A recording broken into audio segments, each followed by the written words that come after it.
অসমৰ জাতিসংঘ অসম সন্মিলিত মহাসংঘই খিলঞ্জীয়াৰ সুৰক্ষাৰ বাবে সুপ্ৰিম কোৰ্টৰ দ্বাৰা 4টা গোচৰৰ নিৰবিচ্ছিন্ন শুনানি পুনৰ আৰম্ভ হ'ব। মুখ্য ন্যায়াধীশ ধনঞ্জয় যশৱন্ত চন্দ্ৰচূড় ডাঙৰীয়াই নেতৃত্বাধীন 5জনীয়া বিচাৰপীঠৰ ন্যায়াধীশসকল হ'ল ন্যায়াধীশ A.S. Bopanna, M.M. Sundaresh, J.B. পাৰিৱালা আৰু মনোজ মিশ্ৰ।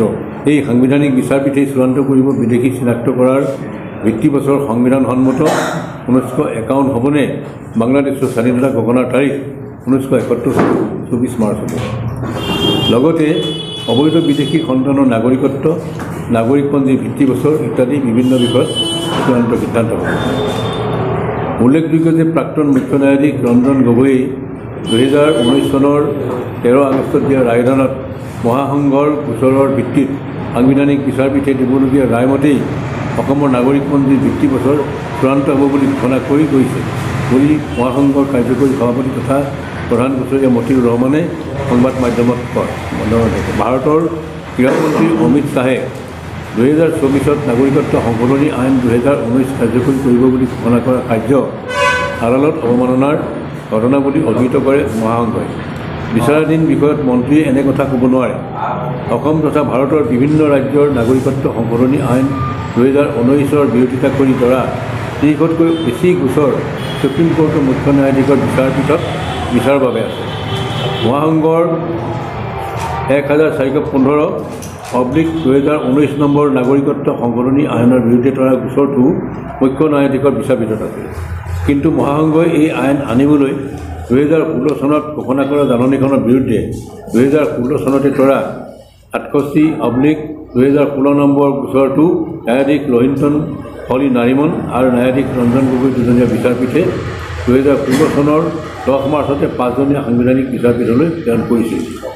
সেয়ে নিশ্চিতভাৱে সাংবিধানিক বিচাৰপীঠে এই গোচৰটোৰ বিচাৰ কৰি চূড়ান্ত ৰায়দান কৰিব লাগিব। উল্লেখযোগ্য যে ভাৰতৰ আভ্যন্তৰীণ বিষয়ত প্ৰথমবাৰৰ বাবে ৰাষ্ট্ৰসংঘই হস্তক্ষেপ কৰিছে। ৰাষ্ট্ৰসংঘৰ মানৱ অধিকাৰ পৰিষদে এই নাগৰিকত্ব সংশোধনী আইনৰ বিৰুদ্ধে ধৰা গোচৰটো মুখ্য ন্যায়াধীশৰ বিচাৰপীঠত আছে। মহাসংঘৰ 6A সম্পৰ্কীয় বিষয়ত সাংবিধানিক বিচাৰপীঠত মুখ্য ন্যায়াধীশ ধনঞ্জয় যশৱন্ত চন্দ্ৰচূড় নেতৃত্বাধীন 5জনীয়া সাংবিধানিক বিচাৰপীঠত 5, 6, 7 আৰু 12 ডিচেম্বৰত শুনানি অনুষ্ঠিত হৈ যায়। এই বিষয়ে চূড়ান্ত ৰায়দান তাৰ পিছতেই নাগৰিকত্ব সংশোধনী আইনৰ বিৰুদ্ধে থকা গোচৰৰ শুনানি এগ্ৰীয়া সাংবিধানিক বিচাৰপীঠত অনুষ্ঠিত কৰিবলৈ মুখ্য ন্যায়াধীশক অসমৰ জাতিসংঘ অসম সন্মিলিত মহাসংঘই আবেদন জনাব। অসমৰ সকলো দল সংগঠনকে মুখ্য ন্যায়াধীশক নাগৰিকত্ব সংশোধনী আইনৰ বিৰুদ্ধে থকা গোচৰৰ ক্ষীপ্ৰ শুনানি বিচাৰি আবেদন জনাবলৈ অসম সন্মিলিত মহাসংঘই আহ্বান জনাইছে। ৰাস্তাত আন্দোলন কৰিলে এই আইনখন কেতিয়াও বাতিল নহয়, সেই কথা সকলোৱে বুজা উচিত। ইতিমধ্যে অসমৰ জনগণে তাৰ বিৰুদ্ধে ব্যাপক গণ আন্দোলন কৰিছিল আৰু 5গৰাকী পুলিচৰ গুলীত শ্বহীদ হৈছিল। আজি বছৰ বছৰ ধৰি অসমত বহুতো আন্দোলন হৈ গ'ল।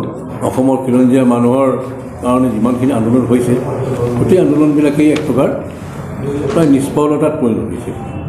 আমি দেখিছোঁ যে আমাৰ কাৰণে শেষ আশ্ৰয় হৈছে ভাৰতৰ যিটো মহামান্য সুপ্ৰিম কোৰ্টৰ আইনী ব্যৱস্থাৰে আমি আমাৰ ন্যায্য দাবী আৰু অধিকাৰবিলাক সমস্ত কৰিবলৈ আমি একগোট হৈছোঁ। আন্দোলন তাকে আমাক যেন সমাধান আনি দিব পৰা নাই।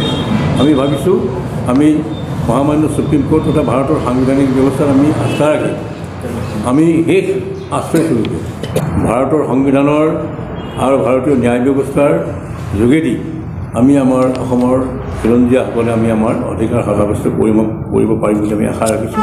আমি গোটেই খিলঞ্জীয়া ৰাইজ বিভিন্ন সংগঠনবিলাক যিবিলাকে আমাৰ বিৰোধিতাৰ পিনেও গৈছে সেই সকলো পুনৰ নিজকে আত্মসংশোধন কৰি সকলো একগোট হৈ ভাৰতৰ ন্যায় বিচাৰৰ ভিতৰত সংবিধানৰ ভিতৰত আমি সকলো একগোট হৈ আমাৰ ন্যায্য প্ৰাপ্য যিটো আমি সাব্যস্ত কৰিবৰ কাৰণে আমি একগোট হ'ব লাগে। সকলো দল সংগঠনকে মুখ্য ন্যায়াধীশক নাগৰিকত্ব সংশোধনী আইনৰ বিৰুদ্ধে থকা গোচৰৰ ক্ষীপ্ৰ শুনানি বিচাৰি আবেদন জনাবলৈ আহ্বান জনাইছে। ৰাস্তাত আন্দোলন কৰিলে এই আইনখন কেতিয়াও বাতিল নহয়, অৰ্থাৎ ন্যায় বিচাৰৰ যোগেদি আৰু ভাৰতৰ মহামান্য সুপ্ৰিম কোৰ্টৰ ওচৰত যিসকলে ইমান দিনে বিৰোধিতা কৰি আহিছে সেই সকলো আহক। আমি সকলো গোট খাই অসমৰ ন্যায্য যিটো অধিকাৰ আছে, প্ৰাপ্য আছে, অসমৰ ৰাইজৰ যিটো ৰক্ষণাবেক্ষণৰ প্ৰয়োজন আছে সেই বিষয়ত আমি সকলো একগোট হওঁ।